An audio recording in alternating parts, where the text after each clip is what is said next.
नमस्कार, कैथल खबर से मैं विक्रम यादव। इस समय धान की बुआई का सीज़न चला हुआ है। हालांकि रोपाई थोड़े दिन बाद होगी, लेकिन धान बिजाई में किस तरह किसान क्या कुछ ध्यान रखें। और आपको बता दें कि सरकार जो सीधी धान की बिजाई करते हैं उन किसानों के लिए प्रोत्साहन राशि भी सरकार की तरफ से दी जा रही है। तो क्या कुछ बेनिफिट है, किस तरह आप इस धान की सीधी बिजाई को अपना सकते हैं। मेरे साथ जो डीडीए है डॉक्टर बाबूलाल वो मौजूद हैं, तो उनसे पूरी जानकारी लेंगे कि किसान किस तरह सीधी धान की बिजाई कर सकते हैं और कौन कौन सी जो बीज हैं ये रिकमेंड करेंगे। तो आइए बातचीत कर लेते हैं कि क्या कुछ कहना चाहेंगे और क्या कुछ किसानों के लिए मैसेज रहेगा। नमस्कार डॉक्टर जी डॉक्टर साहब बताइए कैसे। देखिए, लगातार अपना जो एरिया है कैथल डिस्ट्रिक्ट का वो डीएसआर स्कीम के तहत बढ़ रहा है डे बाय डे।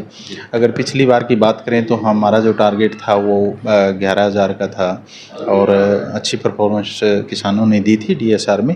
और अब की बार हमारा जो टारगेट है वो 10,000 है और रजिस्ट्रेशन चल रही है और विभाग द्वारा प्रत्येक गांव में जाके किसानों को जागरूक किया जाता है कैंपों के माध्यम से और हमारा ये अभियान अभी चल ही रहा है। और बात करें इसमें कितनी प्रोत्साहन राशि दी जा रही है तो पिछली बार थी 4,000 रुपये पर एकड़ के हिसाब से और अब की बार ये 500 रुपये बढ़ा के 4500 पर एकड़ के हिसाब से कर दी गई है। और इसमें किसान हैं वो बहुत ज़्यादा जुड़ रहे हैं और कुछ किसानों तो ये हमारे जो ट्रेनर भी हैं उनके पास जो मशीन है डीएसआर मशीन बोलते हैं वो अपना काम भी कर रहे हैं और लगातार हम किसानों के संपर्क में हैं। अगर बात करें इसमें क्यों ज़रूरत पड़ी तो आने वाला टाइम है, आपको पता ही है कि लेबर की बड़ी समस्या हो रही है। तो इसमें एक तो लेबर की बचत होगी और दूसरा 15 से 20% पानी की बचत होती है। तो मैं किसानों से यही आग्रह करता हूँ, अनुरोध करता हूँ कि डीएसआर ज़्यादा से ज़्यादा लगाएं, प्रोत्साहन राशि भी लें और इसमें पैदावार की भी कोई फ़र्क नहीं पड़ता। जी सर, अगर वैरायटी की बात करें कौन सी वैरायटी इसमें ठीक रहती है। देखिए, अगर वैरायटी की बात करें तो जैसे 1509 है और 1121 है, 126 है और भी किसान भाई दूसरी वैरायटी भी लगा रहे हैं।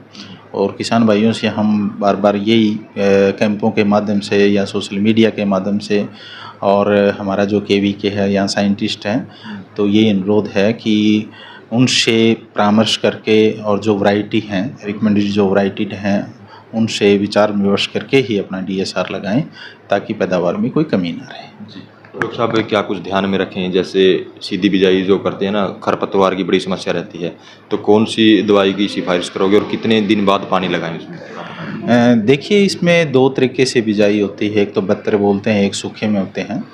तो इसमें ठीक बात है आपकी, क्योंकि इसमें खरपतवार की जो है ना वो समस्या आ जाती है। अगर खरपतवार हम टाइम पे कंट्रोल कर लेते हैं तो पैदावार में कोई कमी नहीं आती।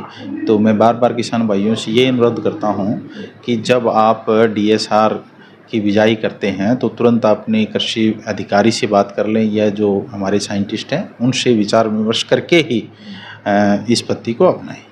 जी कितने दिन बाद पानी लगाएं, जैसे डीएसआर आज कर देना हम पानी अगर मान लिया डीएसआर आज कर दिए, अगर 72 में है तो उसमें लगाने की ज़रूरत नहीं है और अगर मान लिया सूखे में है तो उसमें आज ही पानी लगा सकते हैं।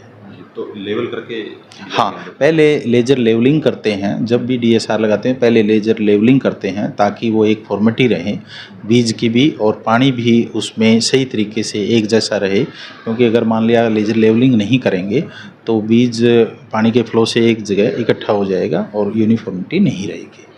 तो साहब कितनी टीमें आपकी लगी हुई हैं, जैसे गांव-गांव में जाते हैं 100+ गांव में आपने अब की बार जो लक्ष्य है वो रखा है, तो क्या कुछ किसानों को। देखिए, विकसित कृषि अभियान के तहत हर रोज़ 3 टीमें गांव-गांव में जा रही हैं और हमारे जो अधिकारी हैं दूसरे डिपार्टमेंट के भी हैं वो भी उसमें कैंपों में जा रहे हैं, अपनी स्कीमों का जो है वो बता रहे हैं किसान भाइयों को। और इसके अलावा जो हमारी जो स्कीम है, चाहे डीएसआर की स्कीम है, चाहे डिस्ट्रेस से संबंधित स्कीम है और भी जो promotion of cotton cultivation scheme है हमारी, वो किसानों तक पहुंचाई जा रही हैं और हम हर गांव को इसके माध्यम से कवर करने की पूरी संभावना है। तो जो प्रोत्साहन राशि जो किसानों को मिलेगी वो मेरी फसल मेरा जो ब्यौरा है उस पोर्टल पर पहले सूचना देनी होगी उसकी। जी, पहले किसान भाई मेरी फसल मेरा ब्यौरा पर पोर्टल पे अपना रजिस्ट्रेशन करवा लें और उसके बाद ही डीएसआर या दूसरी जो हमारी एग्रीकल्चर की जो भी बेनिफिट्स हैं वो मेरी फसल मेरा ब्यौरा से ही रिलेटेड हैं।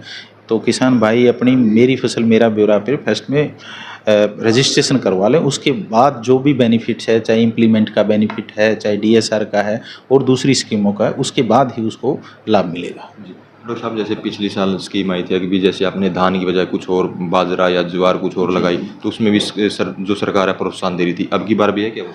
हाँ, अब जैसे मेरा पानी मेरी विरासत की आप बात कर रहे हैं, तो उसमें ये है धान की जगह अगर हमने दूसरी फसल लगाई या खाली भी छोड़ दिया तो भी उसमें 8,000 रुपये प्रति एकड़ के हिसाब से प्रोत्साहन राशि दी जाएगी।